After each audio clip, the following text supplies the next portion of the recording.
guys, I'm gonna feed my son named Jomar. Siyempre, I'm gonna ready his food. Some water. Okay. Uy! Sobrang good na siya. Sabi ko, my son, she just fall down. Wait.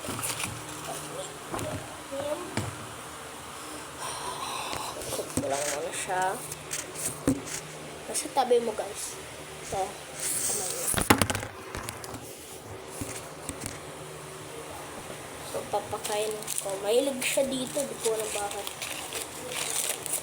Kung nga rin kanin daw eh. Hindi pala yun. Tsaka yogurt.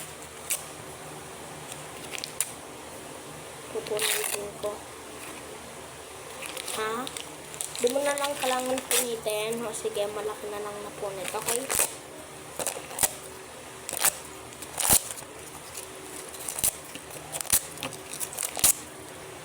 Mahulog oh.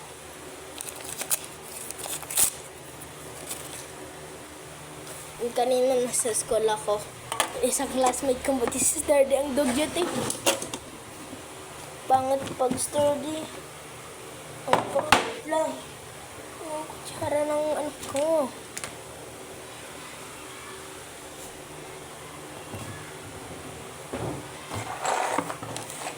Ang kutsara ng anak ko.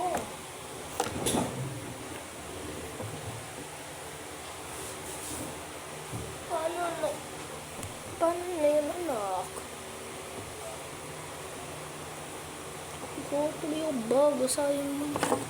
Kutsara. Wait lang nga, pasok ko to. I'm back. Tapos spoon.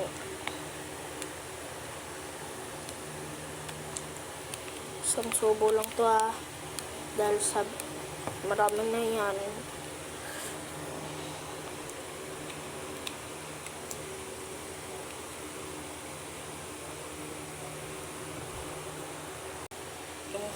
Okay na, ubos na guys ha.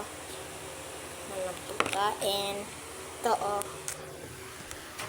yan. Ubos na. Itakaw na ito anak ko. So, yogurt naman, wait lang ko na. Okay na guys yung yogurt niya. Ito. So, kapapakainin ko siya. So, maubos na. So, bye-bye.